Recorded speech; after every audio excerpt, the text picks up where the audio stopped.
Cândida, E prazer aí? enorme ter você aqui. Obrigado pelo convite. E a gente conseguiu afinar aí as agendas e se encontrar, né? Pô, acho que esse bate-bola que a gente tem já está repercutindo já desde quando a gente fez os primeiros podcasts, né? E a galera me cobra, né? O pessoal me cobra.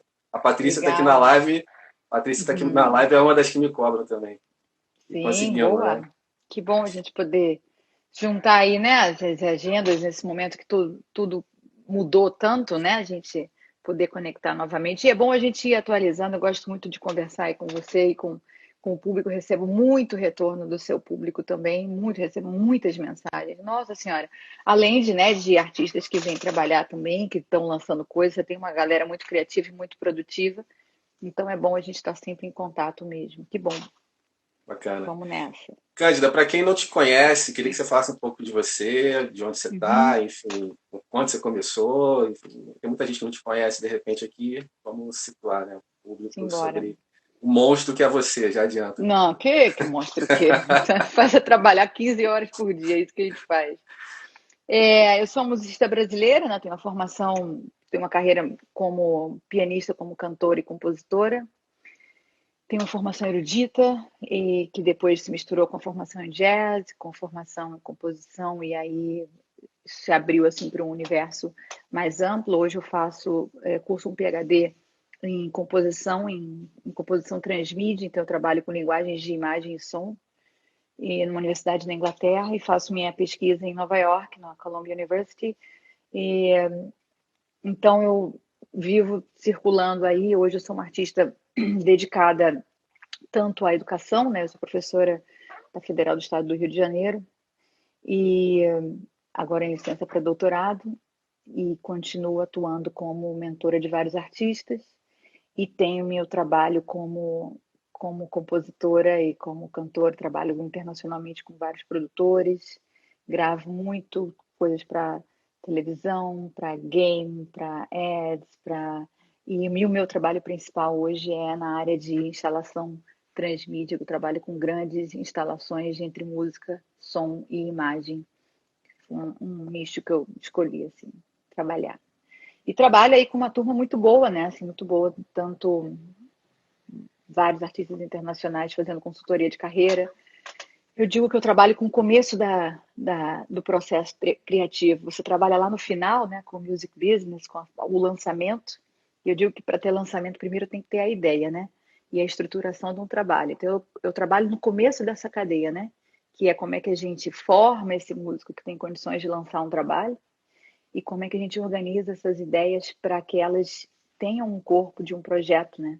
Muita gente tem várias ideias ótimas, mas elas são ideias soltas, elas não conseguem se juntar para até para procurar um produtor e ter um material, encontrar uma identidade, ter uma, uma solidez, né? Uma consistência de trabalho para poder ser lançado.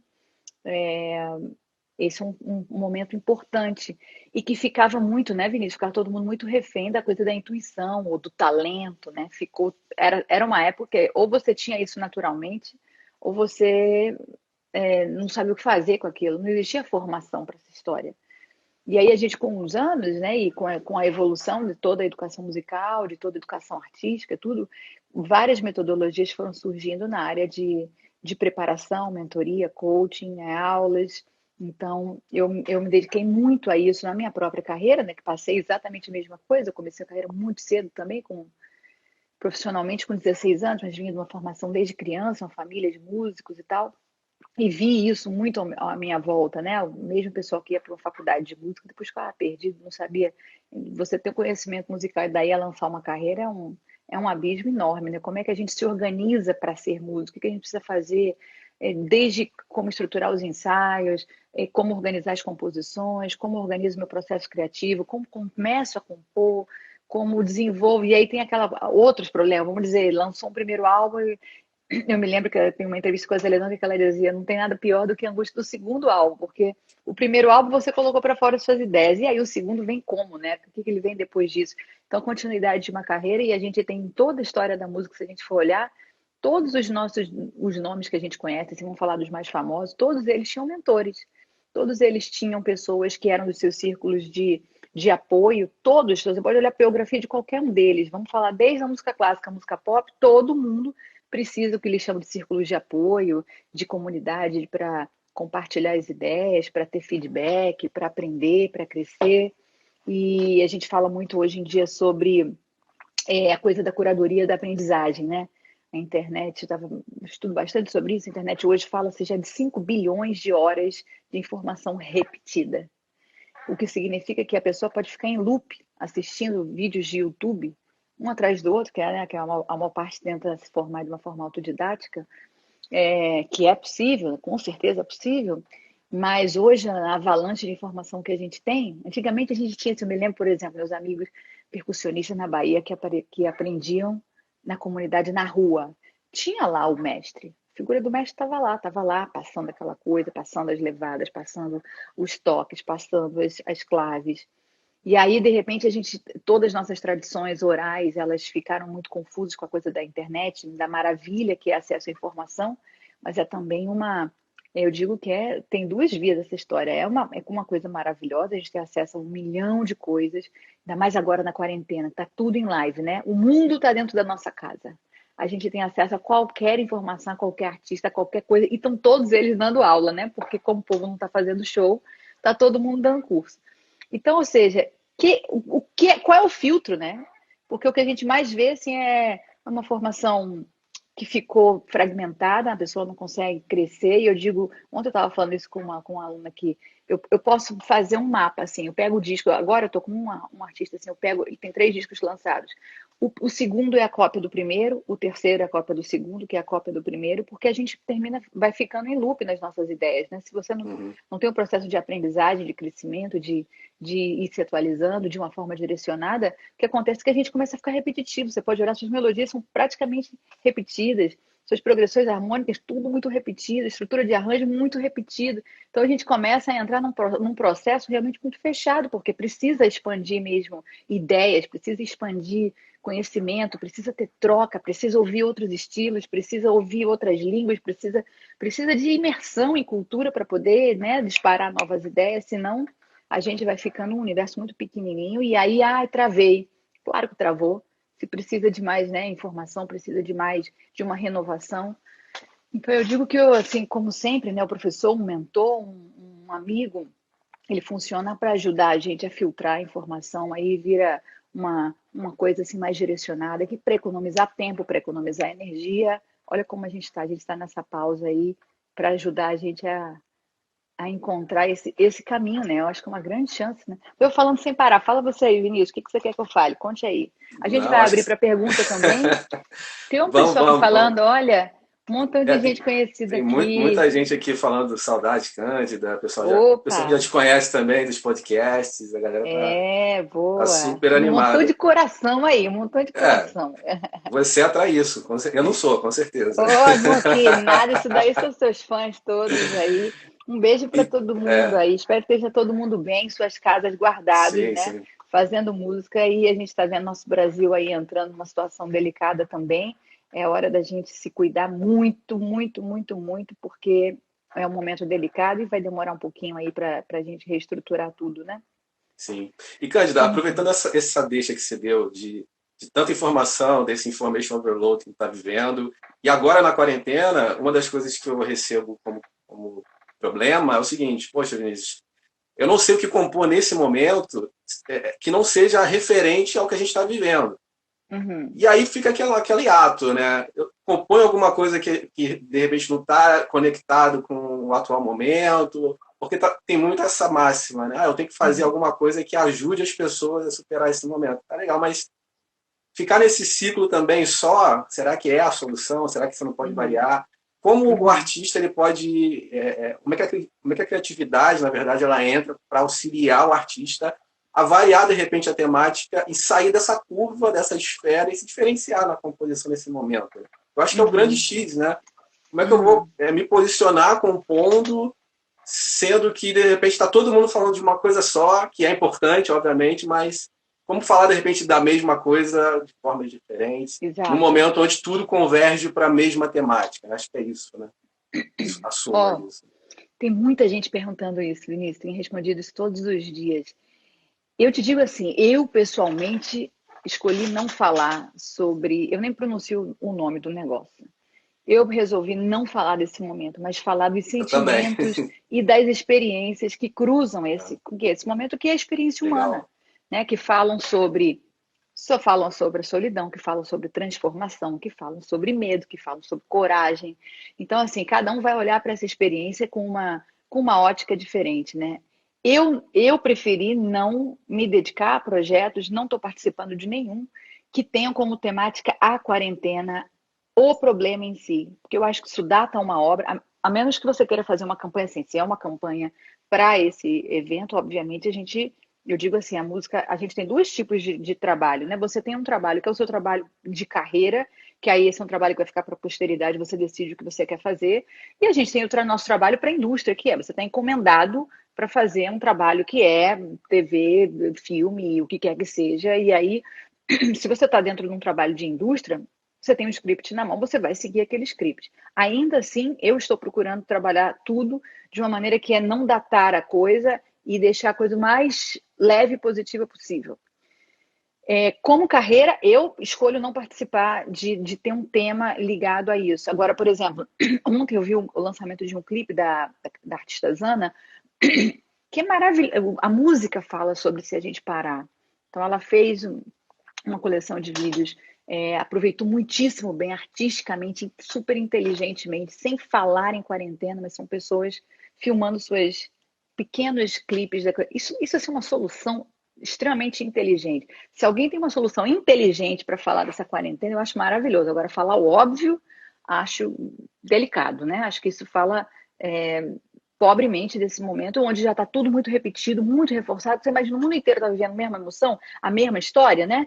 Então, o assunto está muito batido. Então, para encontrar uma solução legal para isso, você tem que estar com um olhar muito, muito criativo, olhar isso e fazer um brainstorm muito grande, porque senão eu acho que tem outros temas mais interessantes e super rico. A gente está num momento muito rico.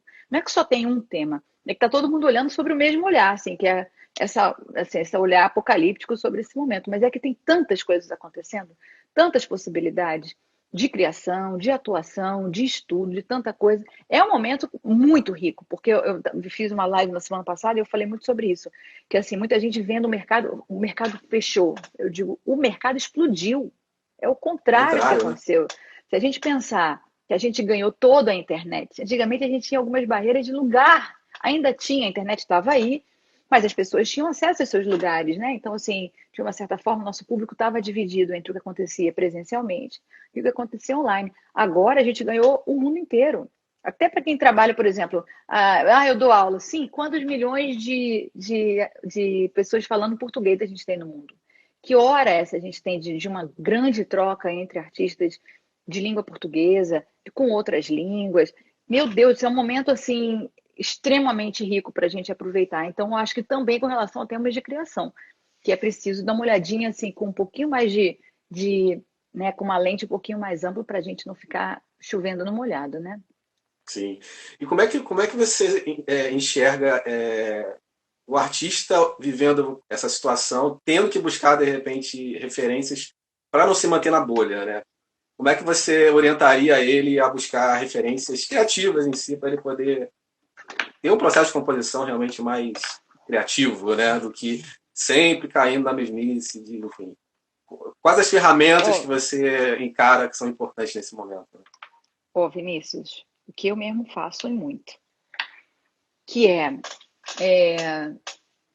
ouvir muita música, consumir muita arte. Quando eu falo consumir arte, é livro, olha, componho várias coisas a partir de literatura, a partir de livros, assim mesmo, assim, não só outras músicas de outros artistas é maravilhoso, mas assim, acho a literatura uma grandíssima referência para a composição. Cinema, né, as narrativas do cinema, estudar sobre narrativa, né? Você pensa assim, eu sempre penso a composição muito como se compõe um filme, pensando numa história.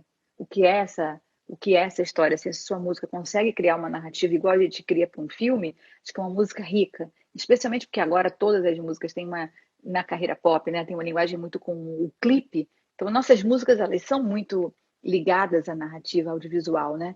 É, então, eu diria, boas leituras, bom consumo de filmes, Outros, a música, meu Deus do céu, eu analiso e tiro um álbum por semana, pelo menos. Assim, com certeza, isso daí é uma coisa que eu vou fazer muito, de ter que digerir outras mentes. E outra coisa, não fico presa no estilo, né?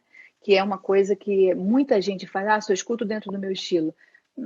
Eu não vejo isso de uma forma positiva. Acho extremamente importante a gente abrir e diversificar o máximo possível a capacidade de escuta, a capacidade de análise. Agora, o que eu digo é o seguinte: esse tipo de interação é uma interação um pouquinho além daquela emocional do gosto, não gosto.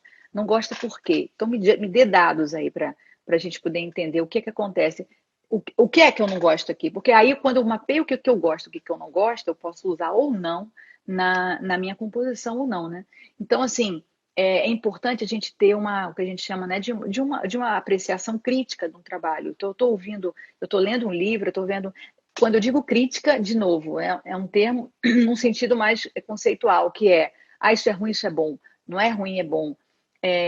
Primeiro de tudo, a gente já entra para olhar um trabalho com a maior mente aberta possível, né? Com uma flexibilidade para poder absorver aquilo de uma forma, eu não diria neutra, eu diria de uma forma democrática, entrar ali na mente daquele criador, o que está dentro daquele universo. Sempre imagino isso.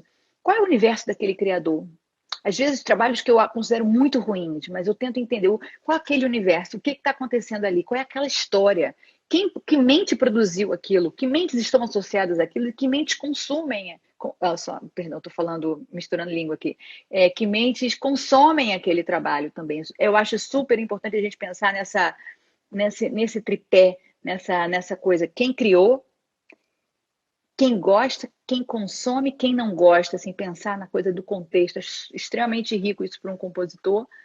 Então, quando eu vejo qualquer livro que eu estou lendo, qualquer vídeo que eu estou vendo ou qualquer coisa assim, eu tenho sempre essa dimensão de contexto, não só de época, às vezes obras que não são contemporâneas, quanto das atuais também, o que está acontecendo, né? Que o povo está escrevendo umas coisas aí, né? A gente pode ver. Inclusive, quem tiver pergunta, pode, eu estou monitorando aqui, pode Você mandar que tá? depois a gente lê, a gente vai ler no final. Pode Certo, tá deixar a bom. pergunta que vocês tiverem sobre composição, criação, criatividade, que a gente depois vai responder. Eu diria que quanto inspiração é essa coisa. E em paralelo a isso, tem que vir, quando eu digo da coisa da análise crítica, que aí é o pensamento já de quem tem uma formação assim, um pouquinho mais avançada, que é de poder decodificar a arte. No caso de música, né? Pensar qual é a linguagem harmônica que está acontecendo ali, qual é a estrutura melódica que está acontecendo, a fraseológica, o arranjo, a instrumentação, a produção musical, né, conseguir traduzir isso em elementos, em palavras, em vocabulário para o seu próprio processo. Então, a gente tem uma apreciação primeiro que seria uma psicológica, histórica, etc., e depois poder mergulhar, que é esse álbum por semana que eu paro e eu vou dissecar e vou estudar, assim, vou absorver aí. Eu tenho um dicionáriozinho meu aqui que eu vou colecionando ideias, tanto de temas de letra, quanto de estruturas melódicas, quanto de progressões, de acordes, de entender, né, assim, voicings, coisas interessantes para você poder usar no seu trabalho ou em vários trabalhos. No meu caso, por exemplo, eu componho para vários gêneros diferentes, porque trabalho não só com os trabalhos da minha carreira, mas trabalho para a indústria também. Então, várias vezes chegam projetos que não são dentro do meu meio, e isso envolve muita pesquisa. Então, quanto mais avançado eu estou nessas pesquisas, mais rápida a minha capacidade de produção, né? Então, eu imagino que no seu público aí tem muitos artistas autorais, né? Eu acho que é o grande foco, né, do seu trabalho. Sim, sim. Mas eu tenho certeza que são pessoas que também atuam em outras áreas, assim como produtores, ou que trabalham para games, trabalham para outras indústrias que não só a indústria, não só suas carreiras autorais, e aí é importante ter essa diversidade e essa ferramenta rápida, que a gente sabe que a indústria ela receber um projeto de manhã para entregar 2 horas depois, né? Então tem que ser uma coisa é, rápida, né? Tô vendo aqui como você seleciona os discos, álbuns que ouve para analisar. Isso é uma boa pergunta. Vou dizer uma coisa muito interessante. Muito eu recebo dos próprios alunos e dos artistas com quem eu trabalho. Muitos. Como eu trabalho com artistas de vários lugares do mundo, eu termino tendo acesso a referências internacionais sempre muito grandes. Eu trabalho com gente muito, muito variada. Então, eu diria assim, muito vem da minha própria prática. De vez em quando eu dou uma olhada nas playlists de YouTube, Spotify, Deezer e tal, dou uma olhadinha nelas. Não é muito dali que eu extraio, assim, mas eu preciso, obviamente, estar me atualizando cada vez mais, né? Então eu dou uma olhada, assim, eu tenho um olho assim, cada 15 dias, cada 3 semanas dou uma olhada nessas playlists que estão cada vez mais uniformizadas. Isso é bastante grave, assim, como é que a gente não tem uma diversidade acontecendo. Muitas sugestões, assim, muitos artistas me escrevem, né? Então eu escuto bastante coisas dos artistas. E eu tenho os meus ídolos, né? Que eu vou sempre neles ali. Eu sigo newsletter de vários artistas que eu amo e aí vou olhar sempre. Eu tenho, desde os meus artistas, meus amigos amadíssimos, autorais no Brasil, que eu vou sempre seguir o trabalho deles também, e acho que é super importante a gente prestigiar um ao outro. Falo sempre dessa parada. Ninguém faz movimento cultural sozinho. Tem que ser junto. Se não se juntar, se não ouvir junto, se não for um no show do outro, se não comentar, se não der like todo mundo no post um do outro, meu Deus do céu, isso não acontece carreira. Não tem como ser isso se não tem um movimento de união da classe artística. Já está todo mundo aí questionando para que a gente serve no mundo, né? Se a gente não se junta, né, e a gente mesmo reforça a parada, Acho que é a base, né? a base. E essa coisa de um seguir o outro, compartilhar e ser generoso mesmo dentro do meio artístico, porque senão não vejo força, né? Não tem força. Você olha para toda a história da humanidade, a gente está num momento histórico, né? Uma pandemia é uma coisa que já aconteceu na humanidade em outras vezes. Eu tenho estudado pra caramba sobre outras pandemias, sabe? Vou falar de novo uma frase que eu falei na terça-feira, eu dei uma outra live pro iMac na terça, e um amigo que não é músico falou uma coisa assim: eu não estou com medo, eu estou curioso. E eu tenho usado isso como jargão, assim, para mim. Eu não estou com medo, eu estou curiosa. Que é assim, a gente está no momento de criação de uma história nova. A gente está num momento divisor de águas, né? Outras pandemias marcaram artisticamente o mundo. Estou muito curiosa para o que é que a gente vai criar nesse período, o que é que a gente está gestando nesse momento. Então, tem uma coisa de troca. Eu escuto muitas referências que me mandam, não tenho o ouvido fechado mesmo, assim, essa coisa de, não tenho tempo, não vou olhar. Mentira, olho mesmo, olho de todo mundo. Tenho um tempo para isso, obviamente, né? Eu divido o meu tempo, que é uma loucura, assim, é uma dedicação muito grande, eu vivo 24 horas por dia de música. E, como disse, sigo meus queridíssimos, que eu vou sempre olhar, ver minhas playlists favoritas, eu ouço, viu? E aí no domingo vou ouvir, são essas, assim. E posso dizer meus ídolos aqui também, mas aí também muito relacionados ao meu gosto pessoal também, né? Não sei. Bacana. E, Cândida, você tocou um ponto que eu achei bem interessante. Quando a gente analisa um compositor, e a gente de repente quer buscar inspiração para compor e tal, você tocou em situações que eu acho que é legal trazer. Por exemplo, quando eu comecei a reparar mais profundamente em composição, foi quando era moleque, comecei a gostar da Legião Urbana, e aí, bacana as letras do Renato. E aí eu comecei a mergulhar, por exemplo, no que esse cara lia, em quem que ele se inspirava para compor, e aí eu fui descobrindo os autores, por exemplo, de literatura dele, né? Pô, Exato. Camões. Nunca tinha ouvido falar de Camões na vida. Pô, fui ler os Lusíadas, que é um livro, se você lê pela primeira vez, é dificílimo de você entender, né? Mas Uhum. aí vai, enfim, uma série de livros, enfim. E aí você começa a perceber como é que é esse cara antes de escrever a música, né? Isso te transforma, sem você entender a música, já pelo contato com o conteúdo em si, né? Você acha que falta um pouco disso hoje, dessa profundidade do artista, de repente, se conectar mais com quem é o artista, como pessoa e o conhecimento que ele tem, do que propriamente com a Super. música, né? Porque eu acho que é coração para você, de repente, compor, né? Você entender e você ser transformado como esse cara foi antes de compor, né? Acho que está muito ligado Uhum. isso também, né?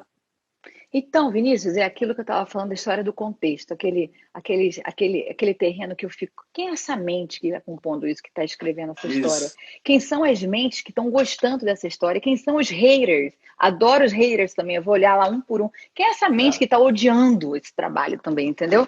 Acho que olhar para essa coisa desse contexto, de novo, um pouquinho de frieza nesse momento, que assim, a gente não está olhando para dizer, gosto, não gosto. estamos olhando primeiro para entender. E entender precisa de uma abertura, precisa estar com o coração aberto mesmo para olhar para aquilo dali. De novo, a influência da literatura, nossa, é um negócio imenso, assim, para grandes poetas, se a gente pensar, né? Grandes nomes aí, todos eles consumiam arte, assim, as mais diversas, né? Assim, posso dizer assim, inclusive vários artistas pop mesmo, assim, pessoas que aparentemente têm carreiras que não são ligadas à literatura, todos eles têm têm seus próprios ídolos. Na neurolinguística eles falam de um processo chamado modelagem, que é isso, é meio você, tipo, se eu fosse aquela pessoa, qual seria a minha rotina? Como é que ia ser aquela história, entendeu? E eu digo muito uma coisa também, assim, que eu acho que é um perigo, que é assim, a gente já viveu um momento da história que a gente precisava ser suicida para ser músico, certo? Já passou aquela coisa daquele ídolo romântico que perdemos muitos, assim, né? Os caras que assim, se afundaram em histórias, as histórias de suas próprias canções, falavam muito de suas realidades pessoais. E aí, altamente depressivos, eu lido muito isso no exterior também, né? Para a gente achar que para poder fazer uma música, e vamos dizer assim, artistas underground, rock e tudo mais, eu acho que a gente está num momento diferente, muito diferente. A gente está tendo a possibilidade de olhar para essas coisas todas, absorver, consumir isso tudo, mas a gente não precisa mais ter aquela dor. Ou, a não ser que você esteja realmente aí num caminho que você queira partir muito cedo mesmo. Fora isso, se não é essa a intenção, a gente tem a possibilidade de fazer trabalhos com linguagens que a gente já viu, mas aprender com a turma que a gente perdeu também, entendeu? De novo, olhar para essa história e dizer como é que eu aprendo com essa pessoa, o que saiu da experiência pessoal dela, artística, profissional, o que acontece nesse universo que eu posso absorver para o meu. Eu tenho uma diretriz de vida que é crescimento e saúde. Dentro disso daqui, o que é que cruza? E o que não cruza, amigo, eu dou um tchau de cara, assim, porque eu digo que eu sou uma artista de sim, não sou artista de não. Ou seja, é, eu digo sim para. Obviamente, todo sim tem os seus nãos dentro deles, mas eu digo assim: eu somo o que me orienta no meu caminho, assim, o que eu acho que está somando. Coisas que vão. Por que eu estou falando isso? Porque a gente sabe que muito do caminho criativo de um artista também é o emocional dele, que eu acho que vai ser uma das grandes travas, é achar, não tenho talento, não tenho oportunidade, não tenho não sei o quê, não tenho não sei o que lá, não tenho, só vê o não tenho, não tenho, não tenho, não tenho. A gente pode olhar para inúmeros artistas que vieram, na nossa história, por exemplo, de todas as histórias, vieram de absolutamente nada, condições extremamente precárias. Vários passaram fome, sobreviveram a dramas de violência doméstica gravíssimos e conseguiram encontrar esse caminho. Então, assim, acho que a gente chama de um drive, né? Se você tem um drive na vida de construção, de poder encontrar seu caminho, é isso, essas ferramentas a vida vai trazendo. Agora, se acredita que não tem, aí tá certo. Aquela história, né? Se acredita que não pode, você tá certo. Se acredita que você pode, você também tá certo. Então a gente escolhe aí de que lado da ponte que tá, né? E, Cândida, Rolou uma pergunta você aqui, né? Fale aí. rolou do. Qual o conselho que vocês dão para quem quer começar a compor, né? Que você dá, né, Cândida? Você que vai dar o conselho. Você quer começar a Então, compor? eu começo sempre mapeando os ídolos, olhar para o que você gosta, entender o que é que você. Sempre entender quem é você. O que você gosta, o que você não gosta. De novo, e além, a gente é profissional, então a gente não. O público tem o direito de só gostar e não gostar. Comprar ou não comprar. A gente, como profissional, que quer botar a mão na mão, quem quer se profissionalizar em música, precisa entender bem mais profundamente, que é traduzir aquelas coisas. Então, entender o que é que você não gosta, o que você não gosta. Eu falei aqui já várias coisas de vocabulário mesmo. O que eu gosto em termos de melodia, o que eu gosto em termos de instrumentação, o que eu gosto em termos de linguagem harmônica, em termos de produção musical, em termos de sonoridade, formas de lançamento, produtos conectados com a minha arte, um mundo de coisas que a gente tem relacionadas. Então, a primeira coisa que a gente precisa fazer é se entender, enquanto artista, quem é você. E aí, quanto mais você sabe, você vai traduzindo isso mais em elementos que você tem controle sobre a sua arte. Porque a gente diz assim, a intuição musical, ela vai até um certo ponto. Dali em diante, ou você tem técnica, ou você contrata um técnico, certo? Que é você também se cercar. E que é uma outra coisa também, nossa arte é colaborativa. Ninguém lança nada sozinho. A gente tem extremamente bons profissionais à volta, a gente tem colegas, então assim, tem que se cercar sempre de colaboradores, de troca. E aí, troca, eu sempre digo o seguinte: troca, eu recebo, mas eu dou também. Então, assim, se entender também o que você pode oferecer nesse jogo, qual é a sua contribuição, porque também só querer o receber, obviamente, isso é uma troca, e toda troca desigual, ela é muito curta, né? Uma troca, para ela acontecer de uma maneira saudável por muito tempo, ela tem que ser duas vias, senão ela não acontece, né?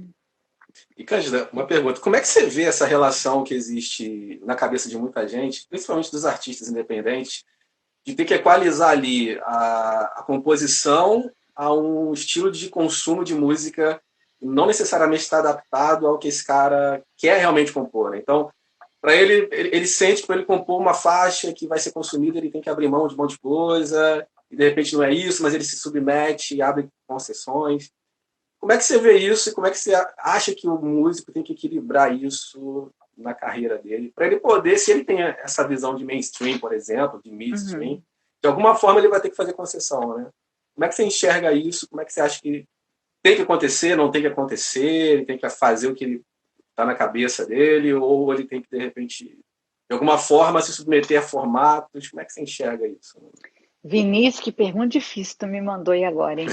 Que é o seguinte, essa é a pergunta do milênio, né? Essa é a pergunta do Que milênio, que a diga-se de gente inventou. passagem, é Hum. uma das que eu mais recebo, né? E eu nunca respondo porque não tenho a resposta. Ela é um pouco isso mesmo, porque assim, desde que a gente inventou o mainstream, né? E isso é um perigo, meu Deus do céu, isso é um perigo imenso, assim, a história do mainstream. Eu vou te dizer assim, vamos falar assim do que eu estudo aí também, do que eu fiz na minha carreira. Eu fiz algumas concessões. Hoje, por exemplo, tem vários trabalhos que eu faço e não assino. Faço para a indústria, digo, não cita meu nome. E faço porque faço para ganhar dinheiro mesmo, porque a gente vive disso, então eu tenho que viver de outros projetos também. E na verdade eu gosto. Eu até gosto de fazer um montão de coisa, adoro, tem uns codinomes por aí, ninguém nem sabe, sai fazendo um montão de coisa. Aí de vez em quando um descobre assim, ouvi um negócio que parecia todo sua voz, eu digo, oh, meu Deus, era eu mesmo, eu fico quieta, não falo nada. Às vezes eu não falo por quê? Porque, na verdade, aí pensando na coisa do branding, né? Que é o quê? Se você está formando uma trajetória para o seu público e você está lançando 50 mil coisas ao mesmo tempo, aquilo confunde o seu público. É. Então, o que é que você faz, né? Eu escolho não botar meu nome. Ou então, a gente coloca nomes de projetos diferentes. Se você quer conjugar tudo na sua carreira, eu acho que isso pode confundir um pouco o público. Então, eu acho que tem que ter um filtro, tem algumas alternativas, que é isso, não dar seu nome, criar nomes de bandas diferentes, de projetos diferentes. Eu acho extremamente rico fazer outros projetos, inclusive, que você diria, eu nunca faria isso. Como eu disse, eu sou um artista de sim. Eu digo sim para quase todos os projetos que chegam para mim. Mas tenho essa ressalva, não lanço as coisas no meu nome. Olhando para, né, a grande cena, se você pensar assim, Ivete, por exemplo, né, vamos falar de Ivete, ela que é uma super artista mainstream, e ela disse, né, que ela tem seus gostos pessoais dela. Eu me lembro dela uma live, uma coisa pequena que ela fez uma vez tocando Rosa Passos. E ela dizia, eu tenho minhas preferências musicais que eu vou tocar em casa, depois lançou o negócio lá com Bossa Nova, com não sei o quê. Mas ela é uma artista que disse, não, tô a fim de ganhar dinheiro e fazer uma parada. Porque a gente confunde muito nossa identidade com o nosso trabalho. Isso é muito interessante, assim. Tem uma coisa confusa na cabeça do músico, que ele é o trabalho dele. Não Não necessariamente, entendeu? necessariamente, né? Não necessariamente. O que eu tô falando, assim, por exemplo, no meu caso, eu estabeleci uma estratégia de branding para minha carreira, que é diferente. É, no caso dela, ela criou um produto, ela queria vender aquele produto e tá ótimo. Agora a pessoa precisa ter uma paz de espírito, precisa ter uma tranquilidade, uma confiança em si mesmo, que tá tudo certo, porque a gente vai ser atacado de qualquer forma, vai ser criticado de A a Z por todo mundo. Você fazendo o que você gosta, fazendo o que você não gosta. Então, assim, tem uma galera que consegue separar sua vida profissional, sua vida pessoal, tem seus gostos pessoais e lançam um trabalho para poder ganhar dinheiro, para poder estar na estrada, porque tem a fama como prioridade, porque tem o dinheiro como prioridade, e eu acho que está tudo certo aí também. E tem a turma que é o seu trabalho também, que é a sua linguagem artística, que também acho maravilhoso. E aí né, assim, tem essa coisa mais filtrada, inclusive uma coisa de um lugar meio do não quero agradar ninguém, ou quem quiser que goste do meu trabalho, e também tá certo. Eu só digo assim, quando vejo um artista desse, de novo é o se conhecer. Se você quer resultado, se você quer que as pessoas gostem do seu trabalho, mas você não quer estudar seu público, não entendo. vai gerar uma expectativa aí errada. Por quê? Se você não está entendendo para quem você está falando, né? O que você quer atingir com isso, como é que você vai conversar com aquela pessoa? Não tem como, não tem como. Então, assim, tá a fim de ligar o foda-se e fazer o que quiser, tá ótimo. Depois não reclama que não teve resultado. Ou não cria uma expectativa de resultado, sabe? Assim, faz e entrega para o mundo. Quem quiser que goste, quem quiser não quiser que não goste. Ou então procura seu nicho, porque hoje em dia é muito difícil ter um artista que você não encontra nicho nenhum. Acho meio impossível isso hoje em dia. Acho que é uma questão realmente de uma pesquisa de mercado delicada para você poder encontrar onde é que você se encaixa. E eu acho que todo mundo tem algum resultado. Agora, o artista que colocou sua felicidade nos likes ou nos views de YouTube tá também aí com problemas, né? Porque do jeito que a gente está hoje, né? A história você conhece a teoria da long tail, né? Sim. Que é aquela. Hoje a gente tem, antigamente a gente tinha poucos artistas, muito resultado. Hoje você tem muitos artistas e pequenos resultados, né? E entender, assim, eu sempre digo assim, a gente tem que entender o mercado e sair das fantasias. A Beyoncé uma vez deu uma entrevista aí falando que ela ganha o primeiro dólar depois que ela gastou o primeiro milhão de dólares. Então tem uma coisa assim de o que é real no mercado, assim. Eu vejo vários artistas que chegam e eu às vezes várias vezes mando a real assim, olha, cair do céu, um empresário te ligar um dia para dizer vou te contratar amanhã e você vai ter sua vida resolvida, essa história não se escuta, eu acho que há uns 30, 40 anos, a maior parte dos artistas gerencia sua própria carreira, certo? E eu falo, inclusive, de artistas grandes, grandes nomes que eu conheço, assim, inclusive ídolos, pessoas com quem eu interajo em Nova York também, gerenciam suas próprias carreiras, aprendi muito isso com eles, vendo exemplos de pessoas assim. É isso mesmo. Metade do dia é música, metade do dia é business. Conheço, eu diria que praticamente todos. Alguns têm assistentes pessoais, têm uma equipe de trabalho, mas assim, eles estão envolvidos diretamente na condução das suas próprias carreiras. Isso não tem problema nenhum. Conheço vários outros artistas que têm um day job, aliás, outra cena muito grande também no exterior todo, pessoas que trabalham com uma outra coisa para poder terem as suas artes livres no sentido criativo, de poderem fazer o que quiserem com suas artes. Então, não são dependentes, não vincularam essa arte a ganhar dinheiro, e aí tem uma paz de produzir tudo de uma outra forma, e trabalham super bem. Olha, pessoas formadas pela Berkeley, de universidades grandes e tudo mais, trabalham com pessoas com carreiras, mas que têm suas outras fontes de renda num outro lugar. Então, assim, Vinícius, tem receita para essa parada, né? Para essa pergunta mortal que você me mandou aí? Não tem uma receita, né? Tem experiências, tem trocas, e de novo é esse lugar do da conversa com os amigos, de uma troca. E eu sempre digo assim, cuidado com o amigo também, né? Porque é um amigo que te puxa para baixo também. Ontem mesmo eu estava tendo uma conversa, hoje eu estava falando assim, puxa, é sempre uma conversa daquela pessoa, sempre termina de uma forma pesada.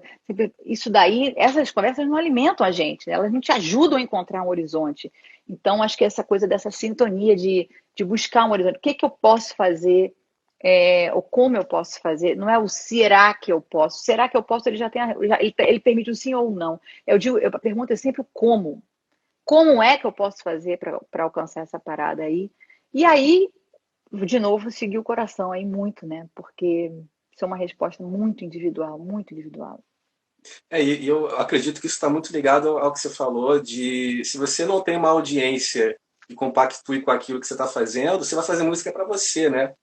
E aí não é o objetivo. De alguma forma, você tem que ter um público que te dê respaldo nessa ação de eu não vou fazer o que eu quero e que se dane o mundo. Mas você tem que ter alguém que concorde com isso ali embaixo. E sempre tem, né? Eu acho que sempre tem. Sempre tem. A pergunta é É essa: onde está esse público? onde Ele está esse existe. público? Acho que a Exato. premissa é: ele existe. Onde está? Quem é? Pergunta essa aí. A pergunta não é o sim ou não. Nesse É, momento da humanidade, neste momento, especialmente neste, a pergunta não é sim e não. A pergunta é como, onde. Essa é a exato. pergunta. Não tem uma definição exata, mas tem os caminhos, né? Existem as possibilidades. E, Cândida, focando agora no teu job de música eletrônica, Uhum. inclusive tem DJs que me acompanham, é bem legal. Ultimamente fiquei sabendo que tem uma galera de música Legal. eletrônica fazendo um trampo, me seguindo. Eu acho que essa pergunta vai mais até para eles.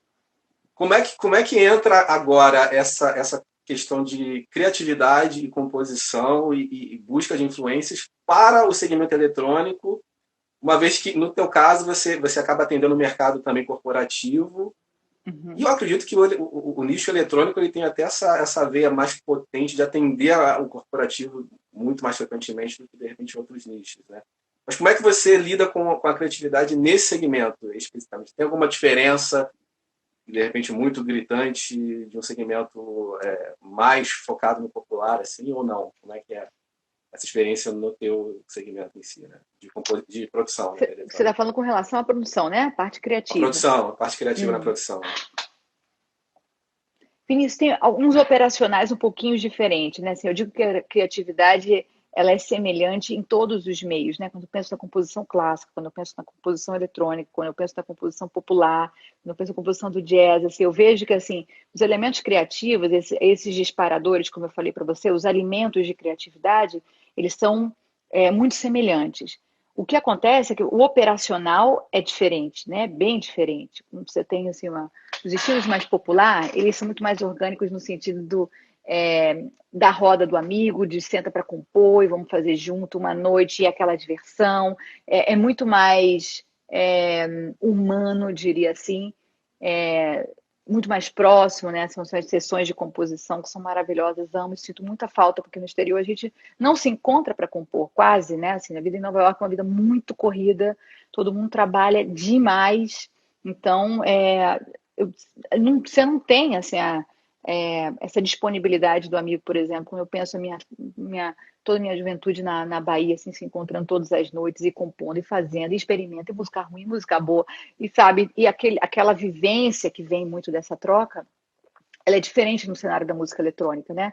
A gente trabalha muito em estúdio, trabalha muito com deadline, trabalha muito com objetivos mais estritos, e também é uma cultura muito diferente, né? Assim, apesar de que, assim, eu componho às vezes já componho com amigos queridíssimos que, né, a gente tem uma troca. Agora mesmo, esse ano eu estou lançando 2 álbuns, enfim, as duas turnês suspensas por agora, uma com o Max, que é meu amigo de muitos anos, e a gente compôs esse trabalho, um EP novo que a gente gravou todo o ano de 2018, e aí é um outro processo super interessante que é essa coisa de se encontrar em estúdio, uma pessoa querida com quem eu desenvolvo um trabalho. O outro que eu estou lançando é com o Corey Baker, que é com quem eu venho desenvolvendo o projeto do Petro Drama já há 5 anos. É um disco que eu venho gravando há 5 anos. Então, assim, de novo, esses trabalhos eu tenho cuidado, eu tenho tempo para fazer eles. Então eu venho dedicando tempo e escreve de novo, não funcionou e não sei o quê. E de novo a colaboração, né? Eu não lanço, não vejo na minha carreira, não tenho nenhum trabalho que eu lancei completamente sozinha. Então são produtores, né? São 2 trabalhos no segmento de música eletrônica, formados assim, mas é um trabalho bem mais solitário, né? Uma pesquisa muito de sonoridade, um trabalho muito no computador, em estúdio, não tem muito do perfil da roda de amigos que tem muito da música popular, né? Agora, você pensa assim, né? O Bon Jovi, por exemplo, quando ele fala das composições dele, tem vários artistas que compõem sozinhos também, dos seus hotéis ou processos individuais, né? Tem os processos de banda, tem os processos individuais. Digo que assim, a composição ela tem tantos caminhos, é muito diferente. Agora, eu sinto a música eletrônica de uma maneira muito mais solitária. Muito mais solitária. Agora mesmo, por exemplo, eu estou produzindo várias coisas, os tracks chegam e eu vou gravar em cima, né? Eu gravo tanto parte de teclado, programação de teclados, quanto voz, e produzo e faço produção vocal, etc. É um trabalho solitário, né? Eu trabalho sozinha dentro de um estúdio. Então, Eu lembro que criação... no último podcast você falou que a questão do beat, né? Por exemplo, a gente tem o violão como aquele, né, catalisador da composição, de repente. Já muda quando é eletrônico, você tem o beat ali que O te beat. dá aquelas nuances para criar, né? Por aí. Exato. A gente trabalha muito junto, assim, né? Eu não sou uma criadora de beat, eu trabalho, normalmente esses produtores com que eu trabalho, eles são os caras que vêm muito disso, mas eu interfiro total no beat, porque penso muito, eu digo que eu trago a música brasileira para a linguagem da música eletrônica, então eu interfiro direto, mostro referência, digo, quero essa clave, quero isso aqui, vamos refazer isso daqui, muda essa programação, trabalho com, digo, reciclagens rítmicas, assim, super intensas, e aí vem com a superposição de camadas aí infinitas aí de sonoridade, de teclados, de coisas, de voz, de arranjos, normalmente as minhas, esse álbum novo com o Max, por exemplo, tem uma produção vocal imensa, muitos tracks de voz, que eu gosto muito de experimentar com voz também. Então, assim, é diferente, né, da composição, especialmente, por exemplo, na linguagem popular, que a gente vem, que era o violão e voz, né? E aí entregava para alguém produzir, e aí vinha os arranjos de estúdio e tudo mais, e aí já ou a própria banda levava para as nossas bandas, e aí vamos montar isso daí, era um quarteto tocando. Então, quando já ia para estúdio, já era para gravar o quarteto, né? Vamos dizer, né? Um grupo de rock, são 4 membros ali, já entra para gravar isso. Já na música eletrônica, o nosso processo é vai e vem, vai e vem. Eu tenho várias faixas aqui. Eu acho que, sei lá, esse álbum novo, por exemplo, é a sessão mais curtinha que eu tenho, tem 30 canais, que seriam 30 instrumentos. Facilmente a gente chega a 50 canais dessa elaboração, coisa que, né, numa elaboração mais orgânica, você precisaria de ter todos os instrumentistas tocando isso tudo, arranjo para isso tudo, enfim. Porque a música eletrônica, ela conjuga tudo no trabalho do produtor, né? Do arranjador, do performer, do letrista, do compositor, é tudo na mão desse produtor musical de música eletrônica. Então, é uma outra linguagem, né? Um operacional muito diferente. E você entende que esse segmento eletrônico, ele acaba, eu falei e eu queria confirmar, ele encontra mais oportunidades nesses segmentos corporativos que demandam por fonogramas ou não tem muita relação, de repente, isso? Como é que você vê a entrada do eletrônico Vinícius, para sync, para, enfim, aí vai, né? acho que tem lugar meio a meio. Não Pra acho que o tudo, né? eletrônico tenha, não acho que tenha mais espaço, não. É, até porque depende do que você está chamando de corporativo também, né? Acho que assim, o corporativo é um segmento também imenso, que tem várias Enorme. aplicações diferentes, né? Então, assim, tem, por exemplo, especialmente no Brasil, você tem a galera toda que trabalha com music brand, por exemplo, trabalha muito com as linguagens locais, e eu acho isso maravilhoso, né? Que é de tocar. O brasileiro gosta muito da música brasileira. Então, por exemplo, você tem o corporativo no Brasil, vai usar muito a própria música brasileira. Já o corporativo internacional, acho que usa um pouquinho mais da música eletrônica. É, eu acho, eu vejo, nesse momento assim, da humanidade, eu vejo tudo de uma forma muito democrática. Acho que tem espaço para absolutamente tudo que a gente inventar. E vejo oportunidades de remuneração, vejo oportunidades de. Agora, a gente está passando nessa, tem uma coisa assim, grave, que é o seguinte, a gente está passando, especialmente agora, né, uma reformulação de lei, que é uma coisa que a gente tem que ficar atento, porque é o seguinte, tira o direito de recebimento dos compositores, a coisa fica séria, né? Porque aí o povo vai viver do quê? Então, assim, o que a gente tem que ficar atento é o seguinte, espaço tem, está sendo remunerado? Isso é uma outra pergunta, né? Porque não é só uma questão de oportunidade, é uma questão assim, vai depender também da carreira de cada um. Mas é uma questão muito crítica a forma como a gente está sendo remunerado. Eu sou uma artista que tenho muitas obras no mundo e não vivo de direito autoral. Então, assim, e te digo, tem inúmeros depoimentos que você pode ver na internet, Facebook, vários artistas compositores, se você seguir um pouquinho, vários deles, inclusive no exterior, não estou falando só da reformulação de lei aqui no Brasil, não. Arrecadação de direito autoral no mundo Mundo. é muito grave, é muito crítica. A gente está na mão desses leões mesmo. E acho difícil alguém viver exclusivamente de direito autoral, a não ser que seja um imenso nome desses, que mesmo assim precisa estar na estrada, né? Para poder manter seu trabalho. A não ser que a pessoa tenha uma atividade, assim, um estilo de vida muito, muito básico.